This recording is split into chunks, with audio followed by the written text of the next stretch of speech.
spent so much time telling yourself that this was impossible, and you just sat down and did it, and you're able to do it. You could be lazy and still get a lot done. You could be super efficient with work. You can get projects done and like find the fastest way to do it. You can also just be lazy and like not do anything.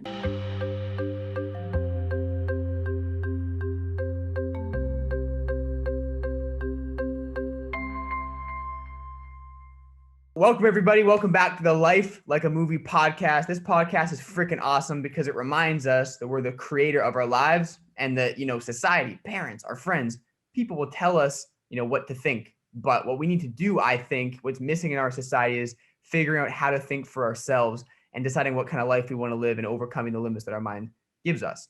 And today we have a special guest, Joel Runyon, and this motherfucker's crazy. If you check out his story, he has done everything from like running in like freezing cold temperatures, swimming in freezing cold temperatures, just doing tons of mental disciplines that most people will never even come close to in their lives. And this guy has managed to do them on a regular basis. So anyone who's done that, I'm very, very keen to talk to, because I'm so aware of how much our mind affects everything.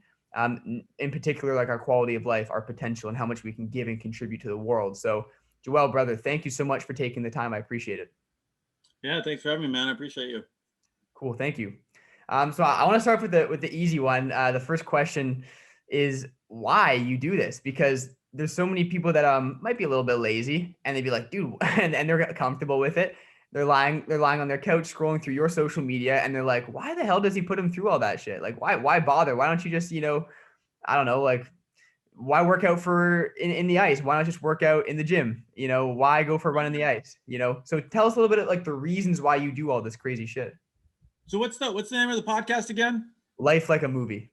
Life Like a Movie. So that's interesting because when I started my blog, one of the books, there's a book called A Million Miles in 1,000 Years. The author writes about turning a memoir that he wrote into a movie.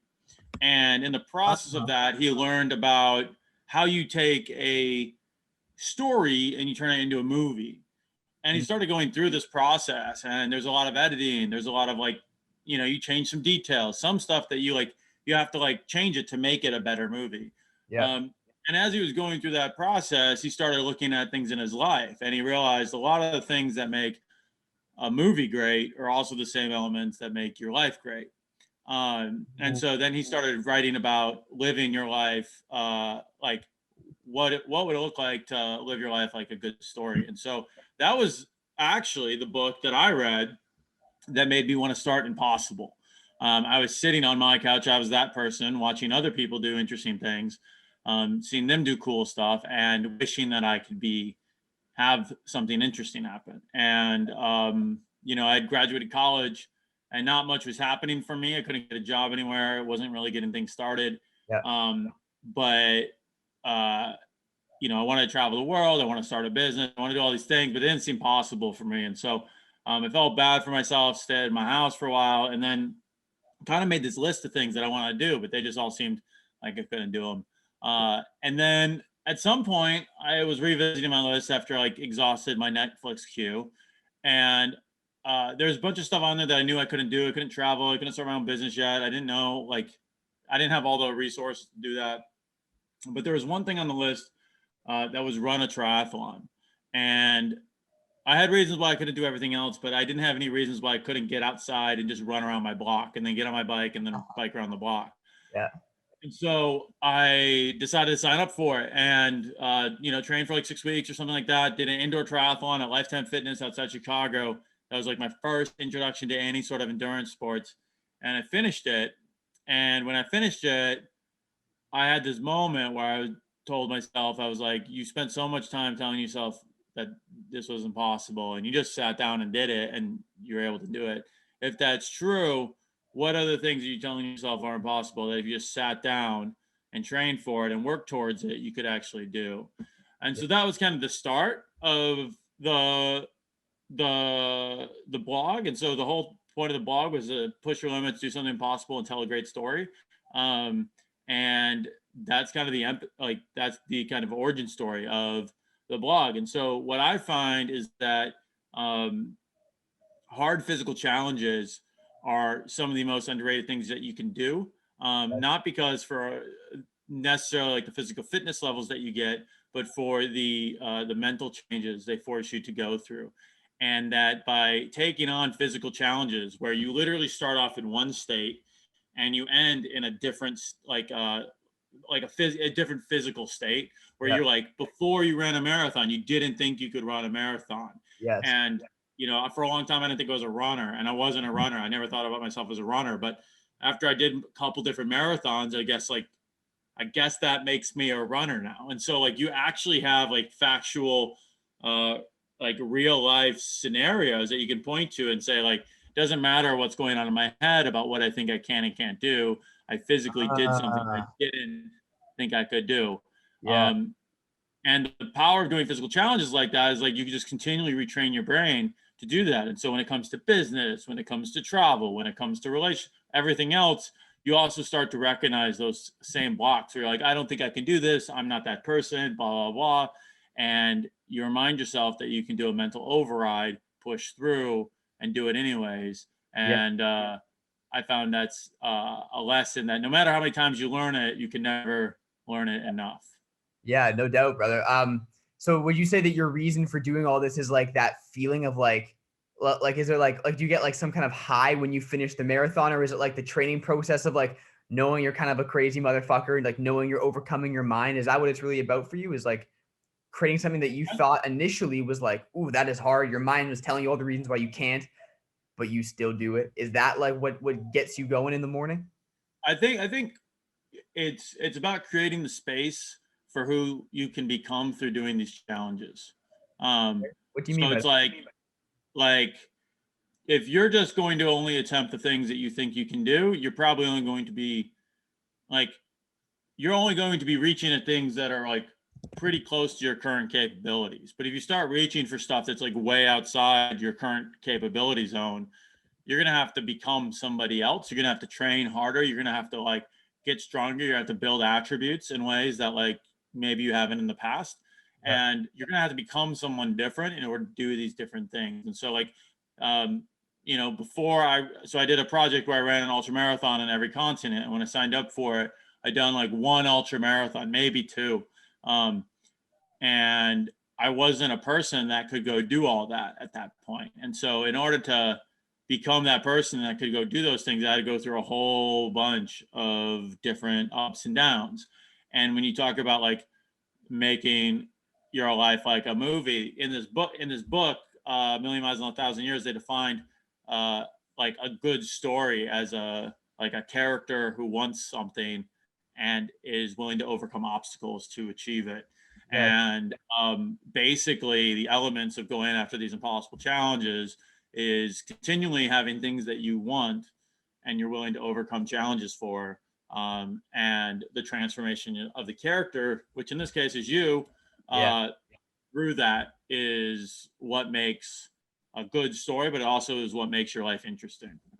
Yeah, 100%. Okay. Gotcha. I love that. I've heard from so many personal development speakers that it's not what we do that makes us happy, it's who we become that makes us happy, or sad. Yeah. And I think that's really a really powerful point you're bringing up here. So what does someone who's say more disciplined have that a lazy person doesn't have? Like what is going on in their head that makes them not lazy? And what's going on in a lazy person's head that makes them lazy? What do you think?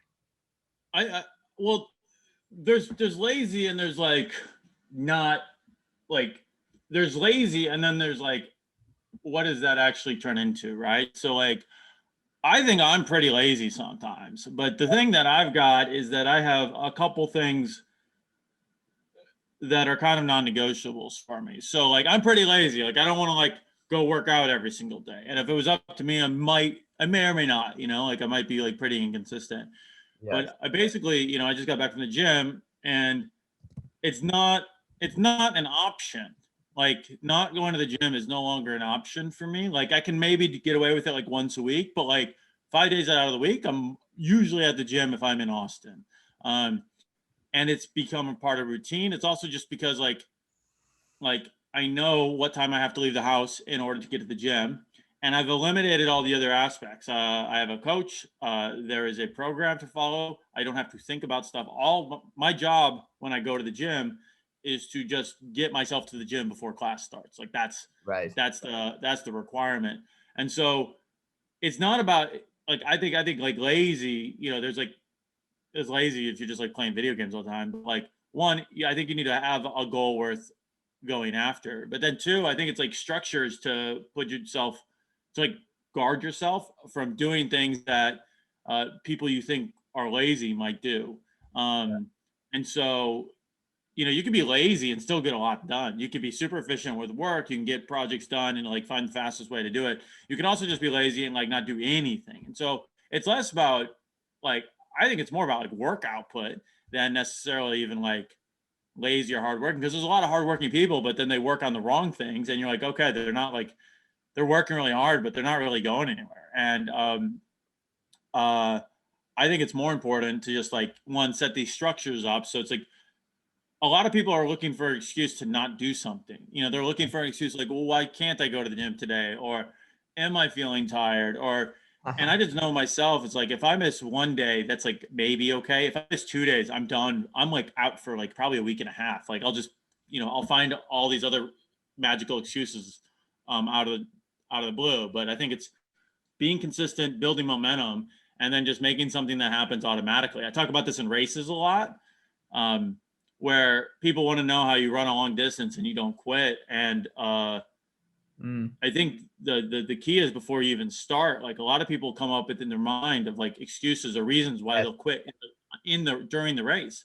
Yeah. Yeah. And with me, when I get to the start line, I just say like, you know, like you're not finishing this race. Like you're finishing this race regardless. Like it doesn't matter how you're going to feel in this race. And I will often like write out or talk out the things that could happen to me, and I'll finish it in spite of that. And often when I say like I am willing to deal with snow, sleet, wind, tornado, like that stuff Yeah. has happened during the races.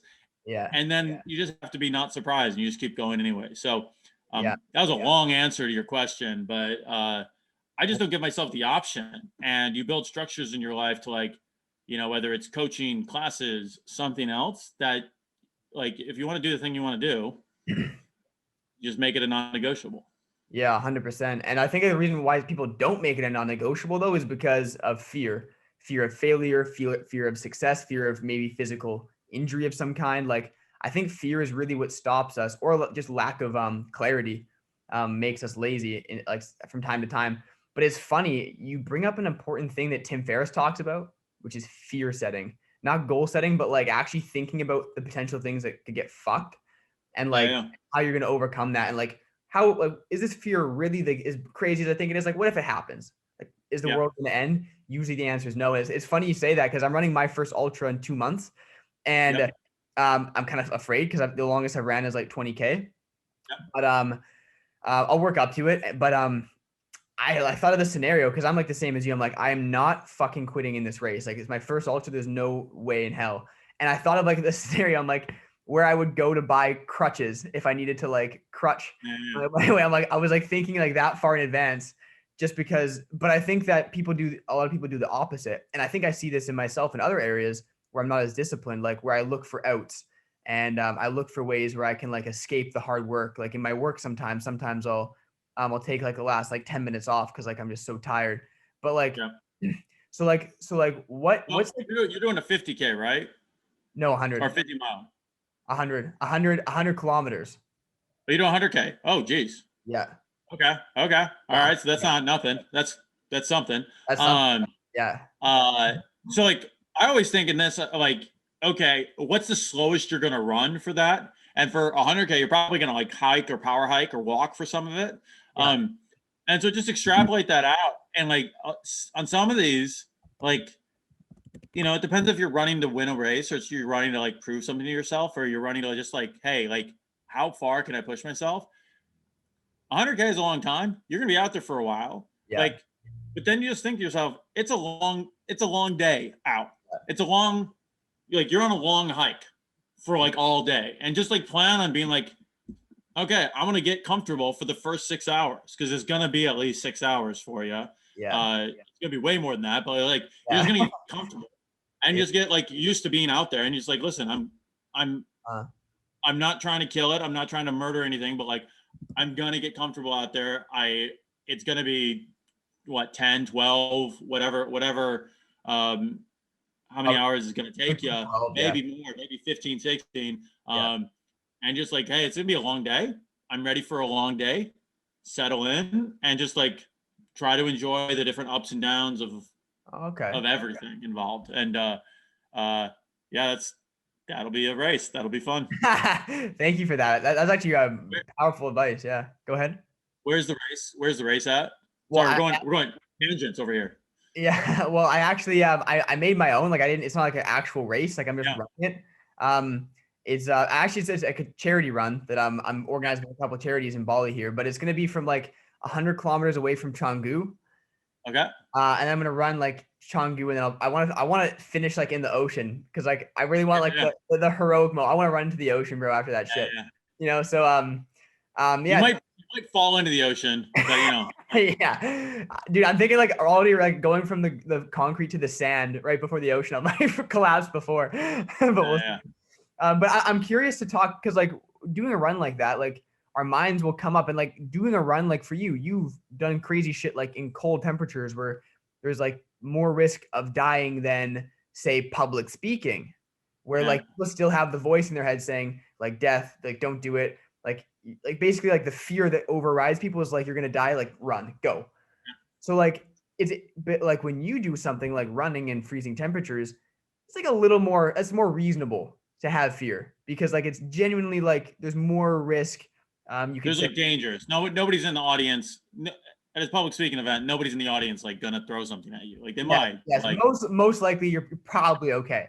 You yeah. know, so like are there differences in that voice that says like you can't do it, go run, or like are there like different voices or like is it always the same voice? Yeah, I always talk about cold showers like this because it's a really good training mechanism of like getting getting the shower ready to turn to cold, and then like what happens right before you do it, and it's like, oh, this is gonna be uncomfortable. It's the same voice, it's just saying different stuff, right? Like it's like you're like in the shower, it's like, oh, this is gonna be uncomfortable. This is stupid. What are like people are gonna think like nobody cares about your shower, like nobody's thinking about you, like it doesn't matter, like it's just 5 minutes, go. On a race, sometimes there's more like technical challenging things where you're like, I don't know how I'm going to logistically organize something. Or like one race I ran out of water and you're like, oh no. Or another one was like, it was like a heat issue actually. Like I'm okay in colder temperatures. Heat starts to get to me. And so um with the heat, it was just logistically difficult, and that was a new challenge. But um like I always think it's a really good reminder, even when I'm talking about this stuff of like I remember booking the Antarctica 100K that I ran. Oh wow, sorry about that. I Yeah, remember booking the Antarctica 100K that I ran and yeah, thinking, I don't know how I'm going to do this. This is ridiculous. This is insane. And then like thinking back and just like, oh, I did that. Like I became a person that did that. It's kind of fun to remind yourself that like you're always kind of that person A, like the the first person of like every time you're like, oh, I don't know how I'm going to do that. But then over time, as you do these different array of activities, you start to build trust with yourself that you're like, hey, I am a person that can do these things. I don't know, I don't have to know how to do it, but I know that I can figure it out. And building that trust with yourself, whether it's I'm going to show up and I'm finishing a race, I'm going to be able to take a 5 minute cold shower on my own. I'm going to be able to start this business and sort it out. I'm going to be able to, do X, Y, Z. Um, I think that's a really underrated trait. And that only comes from taking on challenges that you don't know how you're going to complete and then going and completing them. yeah. And if you start off in a small enough way, you build up over time. And I think what a lot of people run into is they start a lot of things and they don't finish them. And Mm, then instead of just having like a bunch of unfinished projects, they also have a lot of like broken trust with themselves because they'll say, hey, because they've said a bunch of times, I'm going to do this, I'm going to do that, I'm going to do this. And they never do any of it. And so they don't even believe themselves when they say they're going to go do something. And so I think that's like a super underrated concept, that if you can build trust with yourself that says like, hey, I know I can get through this even if I don't know how I'm going to get through it. Um, that comes in handy a lot. Wow, that's a powerful story, man. There's this one woman that I want to share with you, Joel, Ali Baisley. I talked to her, and after I talked to her, I created the Baisley rule, the Baisley principle. So this woman, I'm talking to her. She's like 300 pounds. She's quite overweight. But when I was talking to her, she had lost the weight. And she ended up losing 100 pounds in a year. And for anyone Mm-hmm. who knows like weight loss, like that's insane. Losing Mm-hmm. 100 pounds in a year, and like to be consistent, like really do it. Like that takes a lot of change to go from the person that's 300 pounds to the person that's 200 pounds. Like so Yeah. much change inside of her. And I was like, come on, like how did you do it? Like what's your secret sauce? You know, because like everybody wants to know the answer, and I want to give it to them. So I Yeah. asked her, and the answer shocked me. She said, all I did, Brett, was for the month of January, every day for 30 days, I drank a glass of water. I was like, what do you, I was like, no, bullshit. Like, what do you mean? And what she said was, it wasn't about the glass of water. It was about her commanding her brain to do something and do it. To Mm. say you're going to finish something, like to start and finish. And it was Yep. just like the rewiring of like, I can say I will do something and do it. She said she Yep. attributes her entire weight loss just to that. Yep. And I was like, wow. But you said something powerful, which was like start with something like manageable and Yep. like build up from there, like kind of keep going. Like, so I think that that's like such a powerful principle. I talk about cold showers a lot because I'll talk about ultras, and I'll talk about like you want to face your fear and jump off or whatever, like go skydiving, go bungee jumping, do like real physical challenges. But there's reasons why someone like can't run an ultra marathon. If you're 500 pounds, you're probably not going to run an ultra marathon. You know, like Yeah. you might not have access to a skydiving thing. Maybe it's too scary right now, but like the shower thing is like easy because you're always taking like you Right. take a shower every day, hopefully. Easy access. Yeah. Yeah. And it's like if you can't just command your brain to be cold for 5 minutes and build that personal control over your body and be like, I'm going to be uncomfortable for 5 minutes where there's no one else around and no one's affected and it's just me and I'm just going to deal with the discomfort for 5 minutes. If you can't do that, like you're going to have a real hard time like manually not that you can't, but like you're going to have a real hard time manually overriding anything else where like you're Wow. in front of a bunch of people or you're in like an actually dangerous situation or like you don't have a towel right next to you where you can warm up immediately. Like it's a really basic training wheels way to get started on this um without having to be like some superhuman athlete. You can just start wherever you're at. Yeah, dude, that's powerful. I saw something on your Instagram, which was when you do hard things, life gets easy. When you do easy things, life gets hard. You Yeah, know? yeah. And I was like, yeah, It's like hard decisions, easy life, easy decisions, hard life, or something yeah, like that's that. right. Yeah. That's what it was specifically. Yeah. Yeah, and that's like exactly what you're talking about here, man. So since we're actually at a time here, I guess I want to be respectful of your time. I would love it if you could share something that a person that like, because the people that are listening to this, they're people that are like they're down to challenge themselves. You know, like they're kind of hungry to grow. Like we're not people that are listening aren't like at the beginning of the journey. And what would you say to someone who's already got some experience kind of in personal development and challenging themselves, but maybe they're at a stage where they're feeling a little bit lazy or they kind of fell off the wagon a little bit? Because a lot of people are in that phase right now that might be listening to this. So what would you say that would help someone get back on the wagon? You could say, like, say you take a few days off the gym, you know? Yeah, I think the best thing to do is I think the easiest place to start for pretty much anyone is I have a 30-day cold shower challenge. It's literally just like 30 days cold showers, train Yeah. your brain to get used to doing cold showers. Um, I think that's an easy way for anyone to get started. The other one is just like go back to the gym, like go do a really hard workout. If you don't have a gym that will put you through a class, I have a site called Impossible Fitness. I have a Yeah. bunch of different puke tests, which are hard. They're designed to be hard. They're Mm, not going to make it like we have other training programs that are actually like, okay, these are designed to specific goals. The puke tests are just like hard. Like they're designed to be hard. Um, and the goal of them is for you to get 15-20% of the way through it and be like, I don't know how I'm going to finish. Like it seems like I can't do it. Um, and then you can quit. There's plenty of opportunities for you to quit. yeah.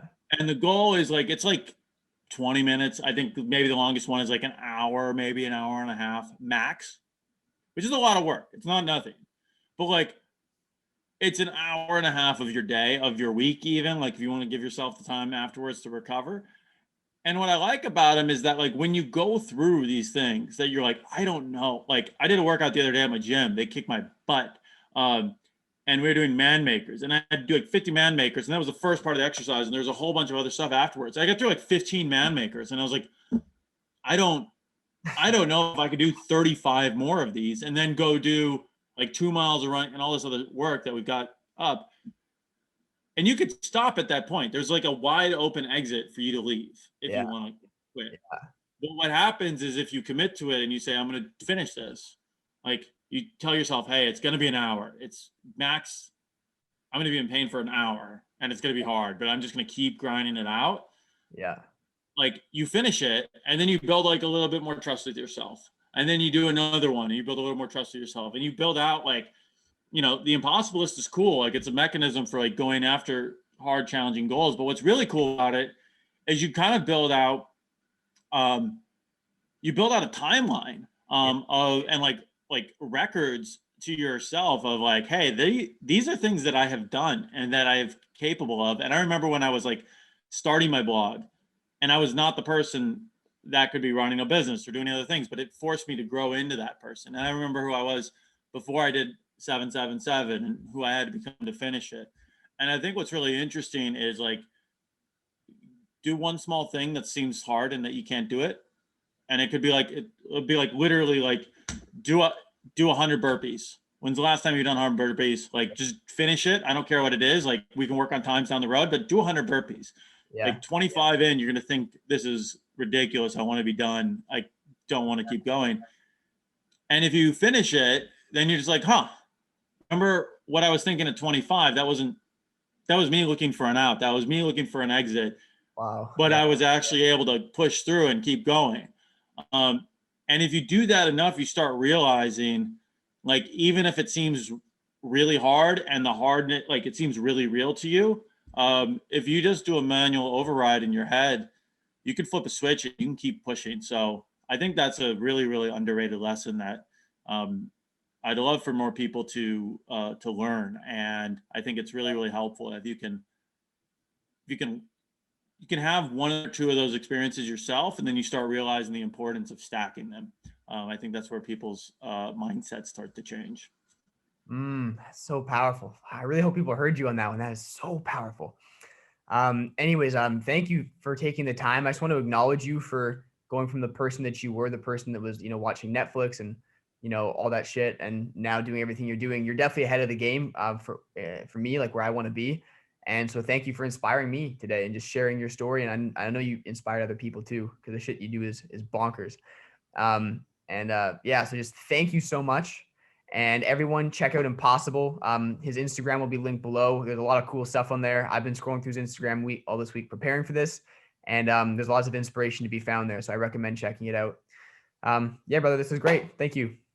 Yeah, thanks for having me, man. I appreciate it. If you guys want to check out the blog, it's at impossiblehq.com. And then if you want gear to like gear up and like push your limits, we have a bunch of apparel and working on a bunch of more performance products at impossible.co. So check that out. I'm rocking a shirt right now. Yeah, show them the shirt. Yeah. And then I got the hat. So we have a lot of people that will go out and do something on their impossible list or go do some challenge or an adventure or something that they've always wanted to do. They'll rock their impossible gear while they're doing it and, knock something off their impossible list. So it's a lot going on and there's a lot of ways to get involved and start pushing yourself. So if you want to check it out, and I'd love to have you. Yeah. Check that out, you guys. That sounds amazing. Sounds amazing. Cool. All right, man. Well, that's everything. That's it. Awesome. That's all.